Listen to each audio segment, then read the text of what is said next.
8:11 in the morning. It's the voice of Indiana County, WCCS 101.1 FM, AM 1160, and WCCSradio.com. We're glad you're with us on this very, very hot day. AccuWeather says we're on the way today to 93 degrees. So, yeah, nice and cool, Nicole, isn't it?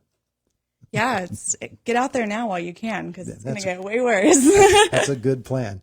A good plan indeed. The new executive director of the Indiana Arts Council is Nicole Battestilli, who is with us this morning, recently named to that position, and so good to meet her. Our conversation this morning brought to you by Marcus & Mack, voted Best Personal Injury Law Firm, the Best of Indiana County Contest. Marcus & Mack, a law firm representing injured people. This lady's been everywhere. I mean, she's all over Pennsylvania, at the very least. Punxsutawney native. Yes. Went to IUP. Yep. Philadelphia, Pittsburgh, just Yep. Always working in the arts too. Yes. I've been very fortunate that from the beginning I've always worked in the arts and have been able to make a career out of it. In fact, you're still doing that. Yeah. In the arts, as you said it, the best way to be in circus shape is to do circus. Yes. So you do circus arts. I do, yes. I perform with Iron City Aerial in Pittsburgh, and I also teach at Iron City Circus Arts in Pittsburgh as well. That's tremendously athletic work. Yes. Yes. But I always say that everyone can do it. You just have to get in there and get going and, let yourself suck for a bit. And then one day you're going to be amazed at what you can do. Yeah. Yeah. So when you got into performing arts, was it in high school, I assume? Yeah, I was really fortunate that in Punxsutawney, there's a community arts center. At the time, there was not a theater program in the high school. There is now, thanks to the tremendous work of the educators there. But the community theater took me under their wing and taught me the ropes. And then I came to IUP with a major in theater and a minor in dance. And then learned how to make it a career, and I've been able to do that ever since. Yeah. Well, as I said, it's taking you to Philadelphia and now back to Pittsburgh, and now here you are back in Indiana. Yeah, I'm so grateful to be here. I, growing up in Punxsutawney, anytime we came to Indiana, it was like going to the big city because there was a mall here. We didn't have that in Punxsy. So, but I've always loved this community. My dad grew up in Homer Center, and my grandmother was here when we were kids. And it's just so charming here. And when I was at IUP, I had the opportunity to work at Footlight Players for like 4 or 5 summers. And we got to come here and perform. The last time I was in the studio was performing with some of the kids. So I've always loved it here. And so when this opportunity arose, I just jumped at the chance to come back and be part of this arts community. Footlight Players is a pretty important part of the journey, isn't it? It absolutely is, yes. And Brian Jones, who still runs Footlight Players, gave us all the opportunity when we were 18 years old to give us a space and a stage and trusted us to make something. And that's what you need to get good at something, right? You have to start somewhere. You have to have someone give you a chance. Have you snuck over to see them at work here this summer at all? I haven't. I heard they started this week, so I'm hoping to sneak over there while I'm in town today. So Indiana Arts Council is an organization that's been around for a lot of years. Yeah. And you inherit a pretty nice mantle.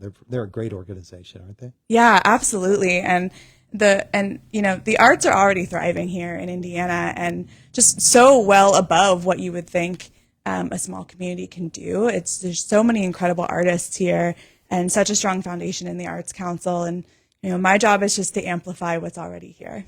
So what are some of the plans that you would like to see occur with Indiana Arts Council? Sure. My first and my biggest goal is to just really get a strong opportunity to promote what's already happening. I want more people to know about the incredible arts that's happening here.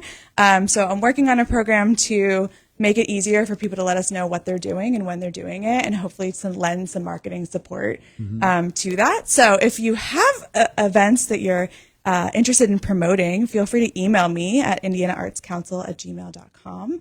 And we're going to start getting that infrastructure up to make that easy so folks can do that. I think it's interesting that folks might not have an idea of what arts are. We might think, okay, arts, that's singing, and that's drawing and painting and that sort of thing, and maybe sculpture. And for some folks, that's all the arts are, but it's such a broad field. It's such a broad field, and I think that something positive that came out of the pandemic was that people really leaned into the arts. I know so many people who picked up needlework or crocheting or, you know, an instrument that they have never tried before. And when everyone had the time, when everyone was kind of stuck at home, it really became important to see, you know, what were people doing? They were listening to music. They were watching TV. They were, you know, just consuming art. And that's, you know, what makes the world a good place to live in. I think, well, one of the great things about it as well is they found each other through social media. You know, when you're when you're doing this is my thing. This is what I like to do. And there's somebody over here. I'm finding them online. They like to do the same thing I do, and then it becomes a community pretty quickly. Yeah, it's absolutely incredible. I mean, I say like nowadays, but like, right? But nowadays, right? Right. You can find people so easily. And there's arts communities that I'm connected with via Facebook of like people I've never met in real life. And yet you work with them and you collaborate with them, you know, and create things, even though you've never been in the same room. Yeah. Performing arts, particularly once you're out of school age, and you move into your adult years, say you get to your 30s, your 40s, even your 50s, are there enough avenues out there for folks in the performing arts? I mean, I will never say yes because I always think we need more art.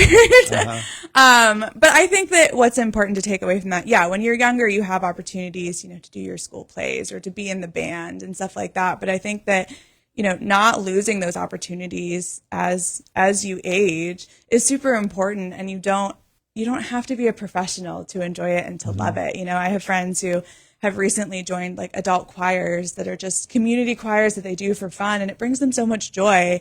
It's the same joy you had as a kid, right? Like it's that joy still exists. And just being able to find that community and just in doing something for the enjoyment of doing it is absolutely worthwhile. Yeah. Community choirs, community bands. There are some great community bands in Indiana County.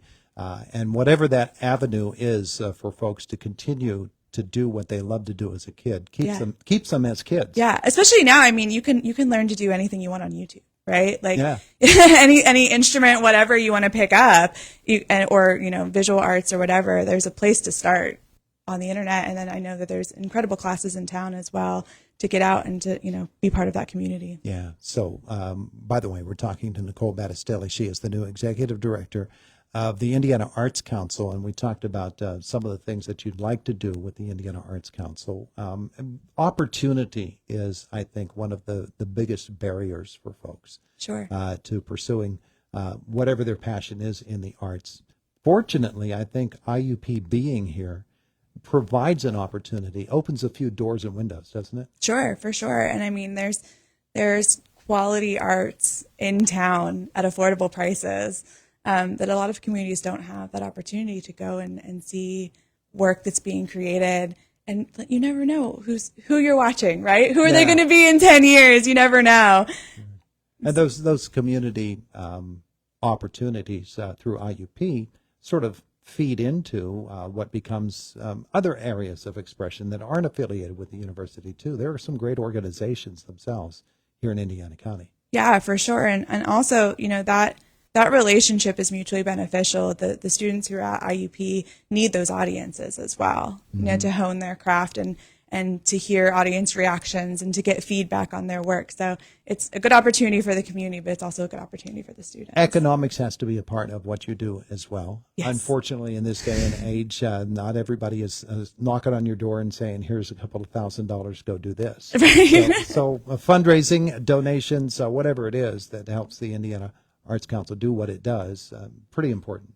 Absolutely. And if you can join us online, we have a brand new website. If you join us at theindianaartscouncil.com, you can see some of the work we're doing, and you can also see ways to get involved. And one of those ways is by becoming a member.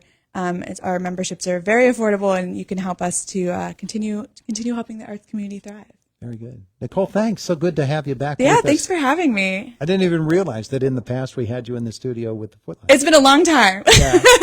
A couple of years? A couple of years. Those kids are now adults also working in the arts community. So.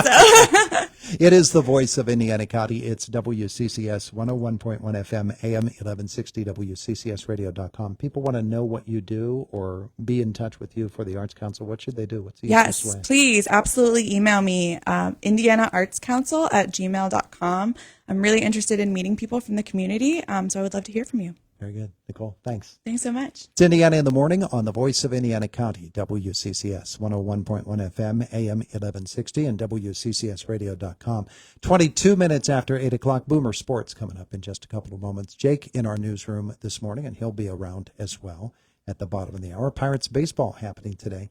That'll be at 12:10. The Pirates and the Reds this afternoon. Want to get the health cycle in? Sarah Lee Kessler has the health beat. Making the house call today is Lisa Brady.